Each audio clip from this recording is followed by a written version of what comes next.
Coucou tout le monde, bienvenue sur notre chaîne YouTube Viens chez moi, écoutez prête l'oreille, je suis Vaya Pliard et je suis heureuse de pouvoir vous retrouver pour cette deuxième vidéo dans notre semaine de l'étude Viens chez moi, l'Ancien Testament, et cette semaine nous avions à lire le livre de 2 Rois, les chapitres 2 à 7.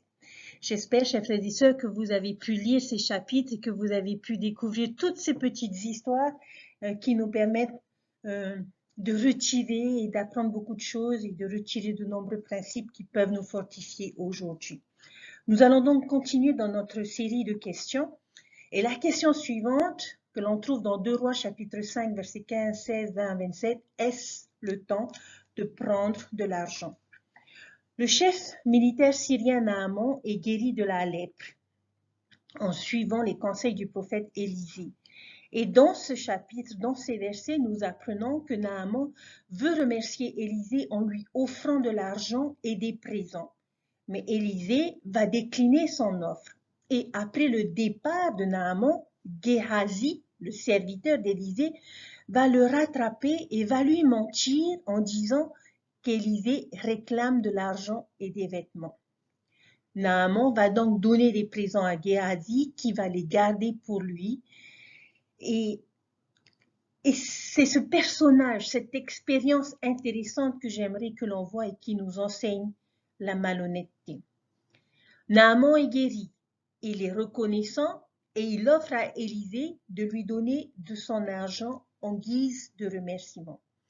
Mais Élisée va lui faire comprendre qu'il n'accomplit pas des miracles pour de l'argent et va donc refuser ce cadeau. Alors Naaman va le quitter, mais Géhazi, qui a entendu cette proposition et ces promesses de richesse, les a désirées pour lui. Il s'est dit, si Élisée ne veut pas de ces choses, pourquoi ne serait-elle pas pour moi? Alors qu'est-ce qu'il a fait? Il a couru vers Naaman, l'a rattrapé sur le chemin du retour et lui a dit qu'en fait, Élisée avait changé d'avis, qu'il y avait des visiteurs qui venaient d'arriver et qu'il pourrait utiliser cet argent pour pouvoir les aider. Géhazi a menti à Naaman, qui lui a donné 2 talents d'argent et des vêtements. Il s'en réjouissait de sa bonne fortune. Mais lorsqu'il est venu vers Élisée à nouveau, ce dernier l'a questionné et lui a dit « D'où viens-tu » Et comme cela arrive bien souvent lorsque nous sommes malhonnêtes, pour couvrir son premier mensonge, il a dû en inventer un autre. Et Géhazi lui a dit, ton serviteur n'est allé ni d'un côté ni de l'autre, de quoi parles-tu, Élisée? Alors le prophète lui a posé cette question. Est-ce le temps de prendre de l'argent? En quelque sorte, est-ce que la richesse a plus de valeur que nous ou que notre intégrité? Peut-être que parfois nous devrions également nous poser cette même question. Est-ce le moment de donner la priorité à l'argent? En tant que parents, lorsque nous essayons de déterminer la quantité de temps que nous passons à gagner de l'argent, en comparaison au temps que nous passons avec nos enfants et notre famille. Ou bien, en ce qui concerne notre dîme et nos offrandes, les retenons-nous pour pouvoir augmenter notre prospérité? Dans nos démarches, dans nos affaires, sommes-nous honnêtes avec autrui? Accordons-nous de la valeur à notre intégrité plus qu'à amasser de l'argent? Chers frères et sœurs, à chacune de ces questions, sachant que notre intégrité vaut plus que tout l'or du monde. Il n'est pas de vertu, je dirais, plus importante dans la perfection que nous recherchons que l'intégrité et l'honnêteté. Alors, chers frères et sœurs, soyons donc intègres, entiers, purs et sincères afin de développer en nous-mêmes cette qualité d'âme que nous apprécions tant chez les autres. La question suivante. qui se trouve dans 2 Rois chapitre 6 versets 1 à 7. Où est-il tombé? Juste quelques versets, mais qui nous fait part d'une histoire fort intéressante. Un homme décide d'aller couper du bois lorsqu'il perd la tête de sa hache dans la rivière. Alors il se rend vers Élisée et lui dit, « Seigneur, cette hache était empruntée, que dois-je faire ?» Lorsque nous nous arrêtons un moment et que nous réfléchissons à cette situation, à cette petite histoire, était-il question de vie ou de mort? Était-ce réellement une urgence? Pas vraiment. Cela semble être un petit problème, mais pas pour cet homme à ce moment-là, parce que c'est tout ce qui lui importait. C'était un gros souci pour lui. Il savait qu'il allait se retrouver en conflit avec celui à qui il avait emprunté cette hache. Alors, que se passa-t-il? Élisée a coupé un morceau de bois et l'a jeté à la même place et fit remonter le fer. La tête de la hache avait été retrouvée et tout allait bien. Tout est bien qui finit bien. Après avoir lu l'histoire de Naaman où il était question de la vie d'un homme, que pouvons-nous apprendre de cette petite expérience? Je pense que c'est une façon, chers frères et sœurs, de nous enseigner que Dieu peut accomplir de grands miracles et de petits miracles. Il répond aux grandes et longues prières et aux toutes petites prières. Il peut nous venir en aide de façon significative et de façon insignifiante. Il n'y a pas de prière trop grande ou trop longue ou trop courte pour Dieu. Alors même s'il vous arrive de penser que ce que vous demandez au Seigneur est insignifiant, chers frères et sœurs, faites-le, demandez-le lui. Et je vous témoigne qu'il vous entendra. S'il sait combien cela peut être important pour vous, alors je vous témoigne que ces choses deviendront importantes pour lui également. Il entendra notre prière et considérera notre requête avec sagesse et grâce. Je me souviens d'une petite expérience que j'ai vécue où, lorsque je fréquentais mon époux, ce dernier habitait Bora Bora et moi à Tahiti. Alors qu'il devait rentrer sur Bora, il s'est mis à chercher ses clés de voiture, son trousseau de clés, où il y avait les clés de sa voiture, de son appartement, de son établissement scolaire, parce qu'il est professeur. Et nous n'arrivions pas à mettre la main sur ce trousseau de clés. Et je le voyais paniquer, suer, l'heure du départ approchait, et la panique devenait de plus en plus grande. Il a commencé à appeler son propriétaire pour lui dire qu'il avait perdu ses clés, qu'il aurait besoin du double des clés de son appartement.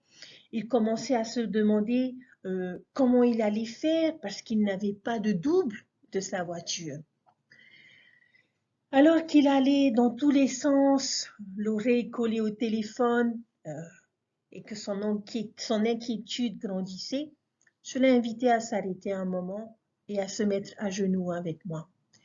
Il m'a regardé un peu surpris et je lui ai expliqué que nous avions besoin du Seigneur pour nous aider à retrouver ce trousseau de clés et que nous devions nous mettre à genoux et implorer son aide. C'est ce que nous avons fait, chers frères et sœurs, avec la petite foi que mon époux avait à cette époque. Il s'est mis à genoux à côté de moi et dans une petite, courte et simple prière, j'ai demandé au Seigneur de nous aider à retrouver ce trousseau de clés. Chers frères et sœurs, je peux vous témoigner que dans la minute qui a suivi cette prière, le trousseau de clés a été retrouvé. Mais cette expérience, dont je suis reconnaissante, a surtout permis à mon époux de voir sa foi grandir et de se rendre compte que même pour de petites choses, l'on pouvait se tourner vers le Seigneur. Je vous témoigne que Dieu répond aux petites prières et aux petites choses insignifiantes, mais qui ont parfois beaucoup d'importance pour nous. Alors, sachons-le et tournons-nous vers le Seigneur. Question suivante qui se trouve dans 2 Rois chapitre 6 versets 8 à 18. Ah mon Seigneur, comment ferons-nous? Cette histoire que l'on découvre dans ces versets est, je pense, une histoire très connue et une de mes préférées. Élisée et son serviteur sont encerclés par des chevaux, des chars et une forte troupe de l'armée du Syrie alors qu'ils se trouvaient dans la cité de Dothan. Le serviteur implorait Élisée et lui a dit « Mon Seigneur, comment ferons-nous » Il s'était rendu compte que ceux qui les avaient encerclés étaient nombreux et qu'ils allaient probablement être sur le point de mourir. Mais Élisée ne montra aucun signe d'inquiétude. Et j'imagine son serviteur paniquer devant la tranquillité du prophète et lui dire « Mais comment peux-tu être aussi calme dans cette situation? Ne vois-tu pas que nous allons périr ?» Et à ce moment-là, le prophète lui donna une réponse très encourageante, une belle réponse qui peut s'appliquer à chacun d'entre nous et que nous devons prendre en considération. Surtout lorsque nous nous demandons comment ferons-nous dans des moments où nous nous sentirons désespérés. Il lui a dit ceci, « Ne crains pas. Ceux qui sont avec nous sont en plus grand nombre que ceux qui sont avec eux. » J'imagine le serviteur regarder autour de lui et se dire « Je crois qu'il n'a pas bien évalué la situation. » Où pouvait-il avoir cette assurance? Il a dû se dire « Tu te trompes, Élisée, regarde bien, nous sommes si peu nombreux face à cette troupe. » Et devant son inquiétude et son incrédulité, Élisée a prié l'Éternel et a demandé à l'Éternel d'ouvrir les yeux de son serviteur, ce que l'Éternel fit. Et qu'a-t-il vu? Il vit la montagne pleine de chevaux et de chars de feu autour d'Élisée. Quelle belle histoire, n'est-ce pas? Vous êtes-vous parfois senti dans une situation où vous avez le sentiment que votre ennemi a main mise sur votre vie? Avez-vous été intimidé par des forces autour de vous? Je pense sincèrement que cette histoire peut réellement nous aider. Il nous faut réaliser qu'il y a des forces et des pouvoirs autour de nous que nous ne pouvons pas voir et qui sont prêts et disposés à venir à notre secours. Nous avons des alliés, des aides dans certains moments où nous ne réalisons pas leur présence. Dans un discours que l'apôtre Jeffrey R. Holland a donné aux étudiants de BYU, il a fait référence à cette histoire et a dit ceci. Dans l'évangile de Jésus-Christ, vous avez de l'aide de chaque côté du voile et vous ne devez jamais l'oublier. Lorsque la déception et le découragement vous frappent, et cela vous arrivera certainement, souvenez-vous et n'oubliez jamais que si nos yeux pouvaient être ouverts, nous pourrions voir des chevaux et des chariots de feu, aussi loin que nos yeux pourraient le voir, s'empresser de venir nous protéger. Ils seront toujours là pour défendre la postérité d'Abraham. Fin de citation. Comme pour le serviteur d'Élisée, ceux qui sont avec nous sont en plus grand nombre que ceux que nous voyons contre nous. Certains de ceux qui sont avec nous seront invisibles à nos yeux mortels. Le Seigneur, chers frères et sœurs, nous portera et il le fera parfois en appelant des personnes pour nous soutenir. Je crois et je sais que nous pouvons nous reposer sur ses forces lorsque nous nous sentons faiblir ou submergés par nos problèmes qui nous entourent.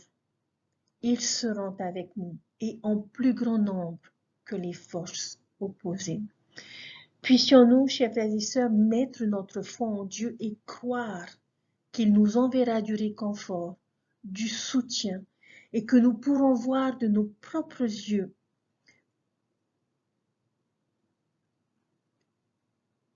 les sentir nous aider dans nos moments difficiles.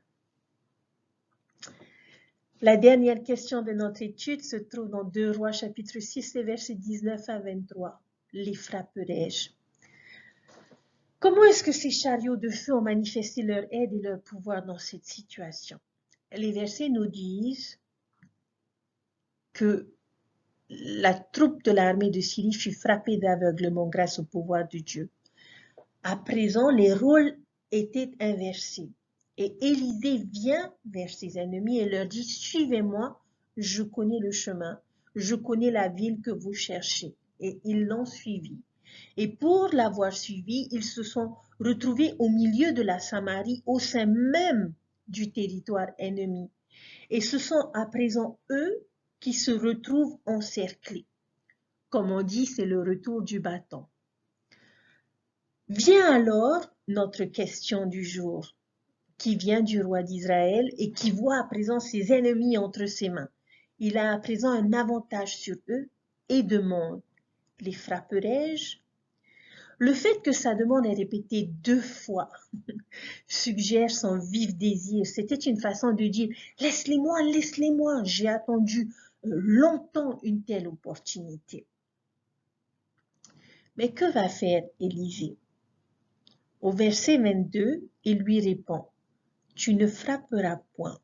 Est-ce que tu frappes ce que tu fais prisonnier avec ton épée et avec ton arc? Donne-leur du pain et de l'eau, afin qu'ils mangent et boivent et qu'ils s'en aillent ensuite vers leur maître. Il lui a dit, ne les attaque pas, mais nourris-les et laisse-les rentrer chez eux. Et c'est ce que fit le roi. Quelle a été la conséquence de cet acte? Regardez le verset 23. Les troupes des Syriens ne revinrent plus sur le territoire d'Israël. Chers frères et sœurs, qu'est-ce que cette histoire nous enseigne sur la meilleure façon de nous débarrasser de nos ennemis?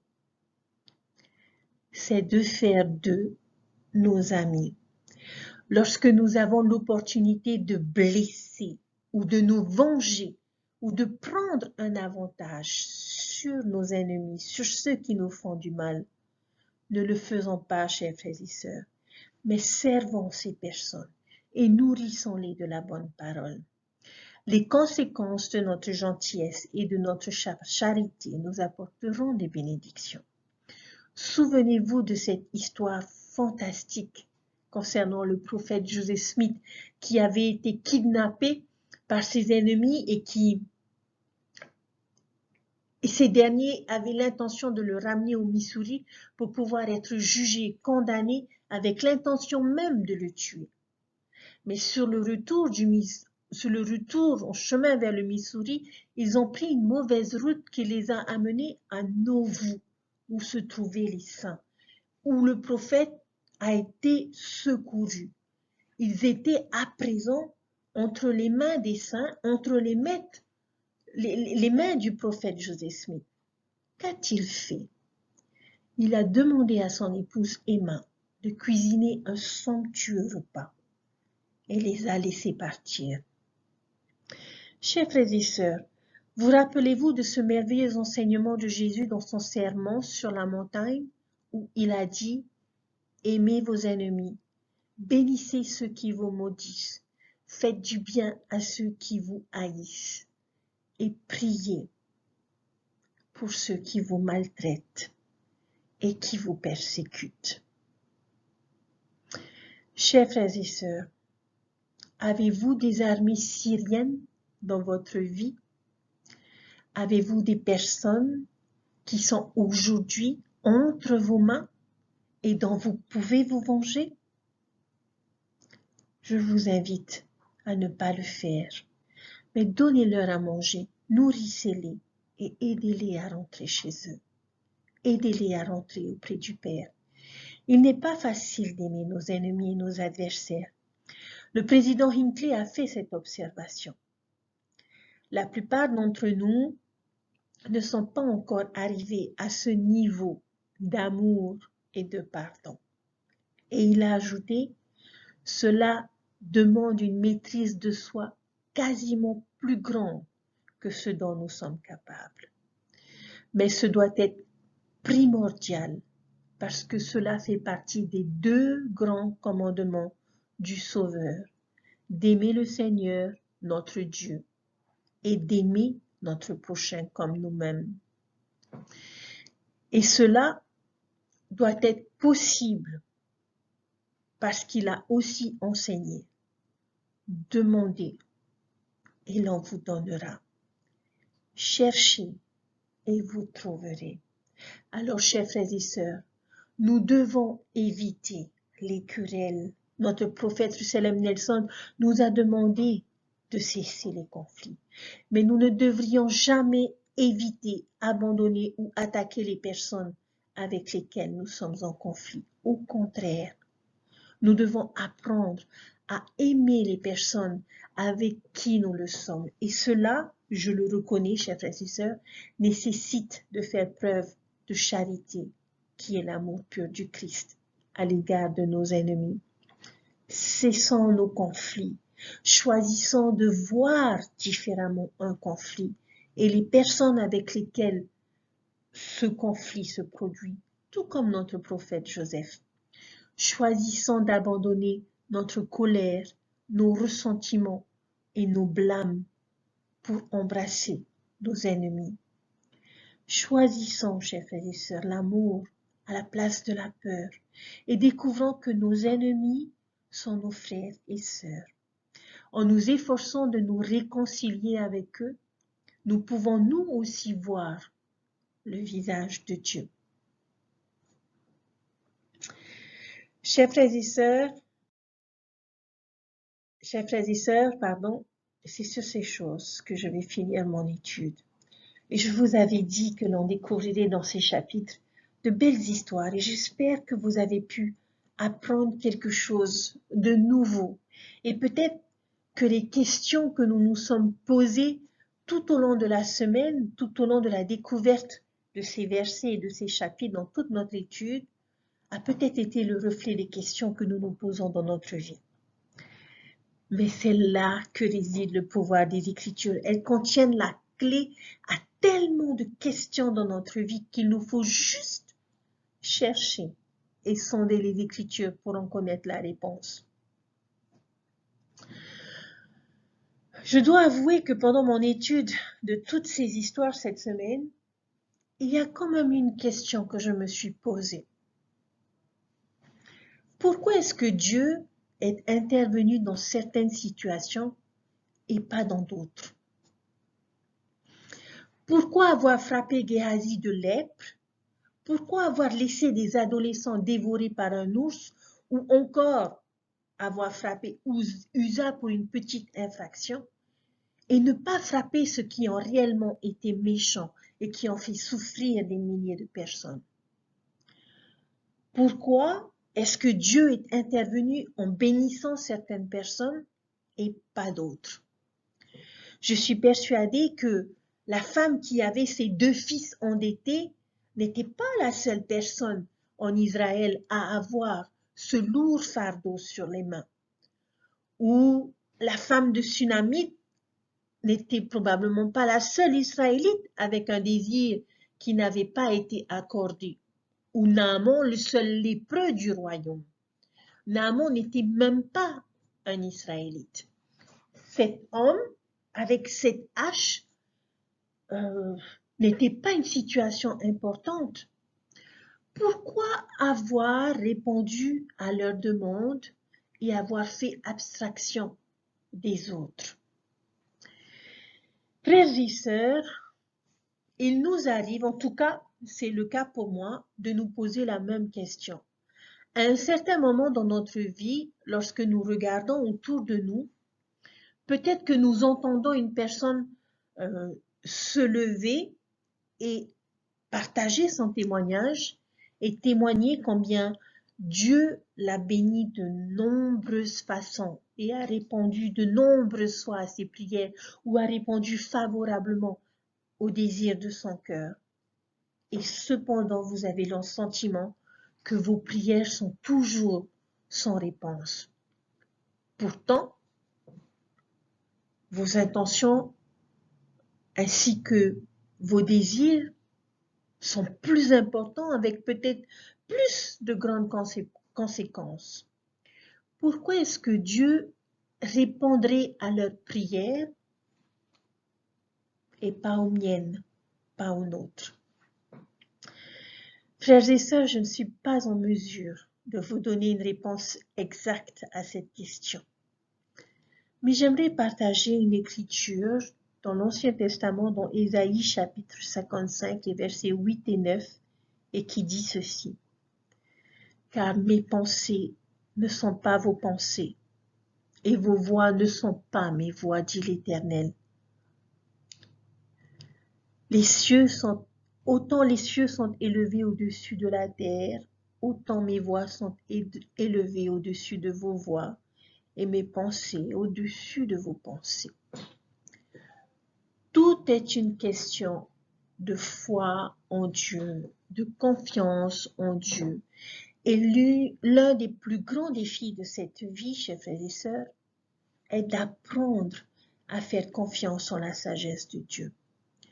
Nous n'avons pas le pouvoir de voir les choses selon la perspective du Seigneur.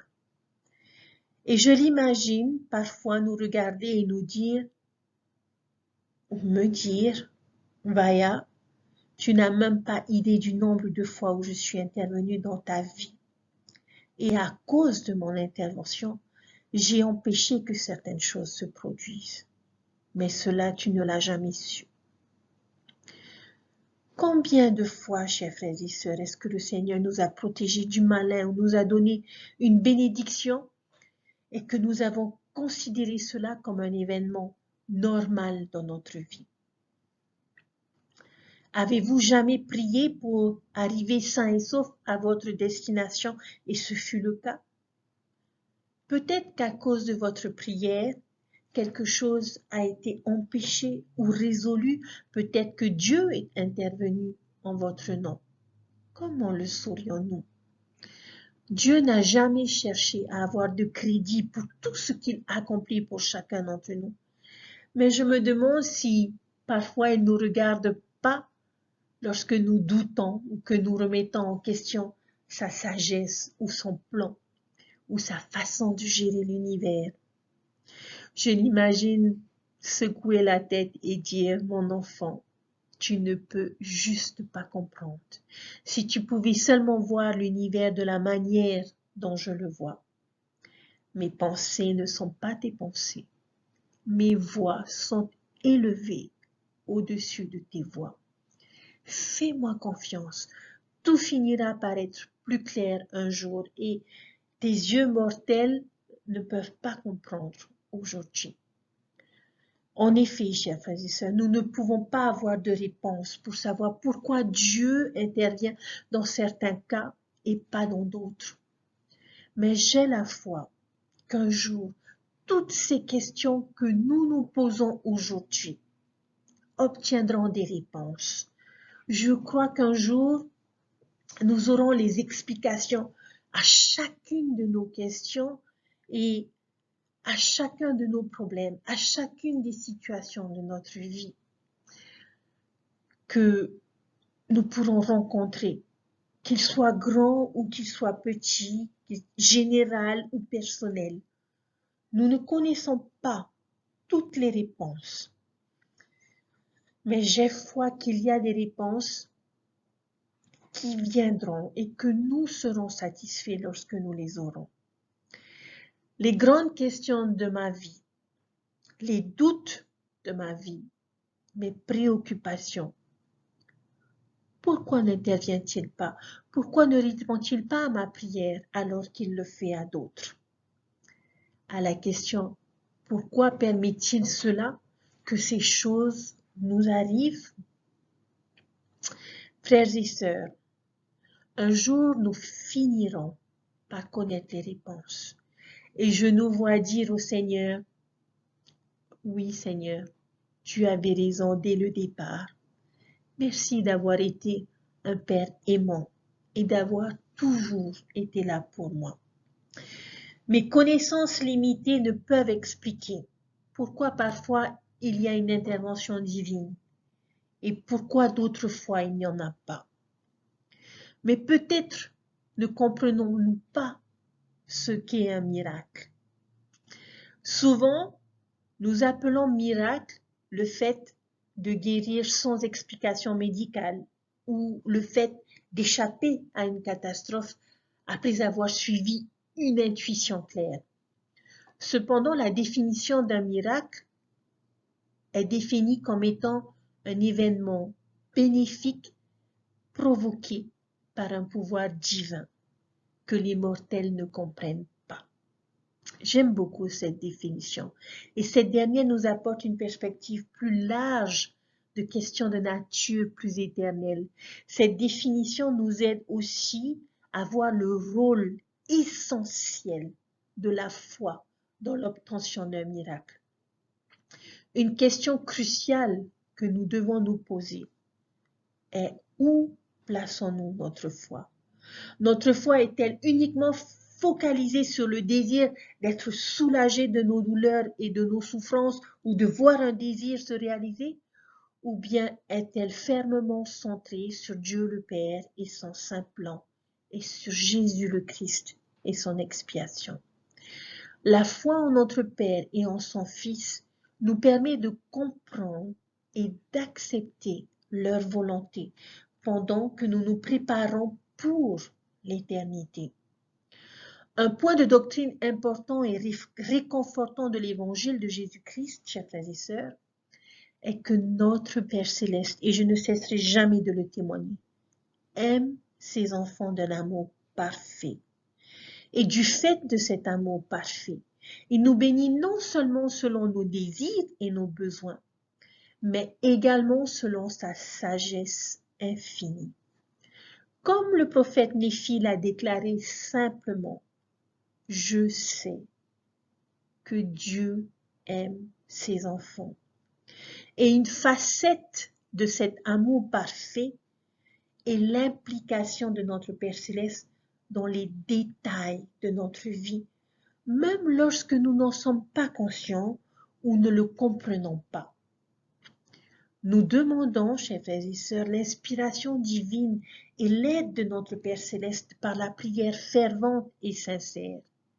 Et lorsque nous honorons nos alliances et que nous nous efforçons d'être davantage semblables à notre Sauveur, je vous témoigne que nous avons droit à un flot constant d'inspiration divine grâce à l'influence du Saint-Esprit. Les Écritures nous enseignent, votre Père sait de quoi vous avez besoin avant que vous le lui demandiez. Et il connaît toutes les choses, car toutes les choses sont présentes devant ses yeux. Chers frères et sœurs, notre Père céleste est conscient de notre existence.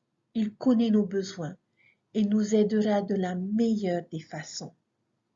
Parfois, cette aide est accordée à l'instant même où nous la demandons, ou au moins rapidement après que nous la demandons, comme ce fut le cas pour le trousseau de clés de mon époux. Parfois, nos aspirations les plus sincères et louables ne sont pas exaucées comme nous l'espérons. Mais nous découvrons que Dieu a en réserve des bénédictions plus grandes pour chacun d'entre nous. Et parfois, nos justes aspirations ne nous sont pas accordées dans cette vie. Chers frères et sœurs, notre Père céleste répond aux prières sincères que nous lui adressons. Parfois, nos prières sont exaucées rapidement et comme nous l'espérons. Parfois, nos prières ne sont pas exaucées comme nous l'espérons. Cependant, avec le temps, nous découvrons que Dieu nous réserver des bénédictions supérieures et bien plus belles à celles que nous attendions. Et parfois, les prières justes que nous adressons à Dieu ne seront pas exaucées dans cette vie. Comme Neil A. Maxwell l'a dit, la foi comprend aussi la confiance dans le calendrier de Dieu.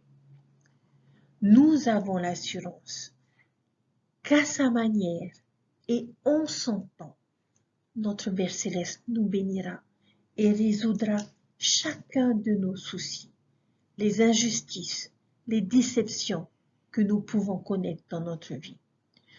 Le roi Benjamin a déclaré, et c'est une de mes écritures favorites, et de plus, je désirerais que vous méditiez sur l'état béni et bienheureux de ceux qui gardent les commandements de Dieu. Car voici, ils sont bénis en tout, tant dans le temporel que dans le spirituel. Et s'ils tiennent bon avec fidélité jusqu'à la fin, ils sont reçus dans le ciel, afin de pouvoir ainsi demeurer avec Dieu dans un état de bonheur sans fin. Oh, souvenez-vous que ces choses sont vraies, car le Seigneur Dieu l'a dit. Je sais que Dieu entend nos prières. Je sais qu'en Père omniscient et aimant, il y répond parfaitement, selon sa sagesse infinie et pour notre plus grand bien. Je vous témoigne de toutes ces choses et je laisse toutes ces choses au nom de Jésus-Christ. Amen. Je vous souhaite un bon week-end, chers frères et sœurs, de belles expériences spirituelles, une belle découverte de nos Écritures et puissiez-vous être fortifiés, quelles que soient les circonstances de votre vie. N'oubliez pas que nous avons un Père et un Sauveur qui nous aime. Alors tournons-nous vers eux et faisons notre part, faisons confiance. Prenez soin de vous et je vous dis à très bientôt. Bye.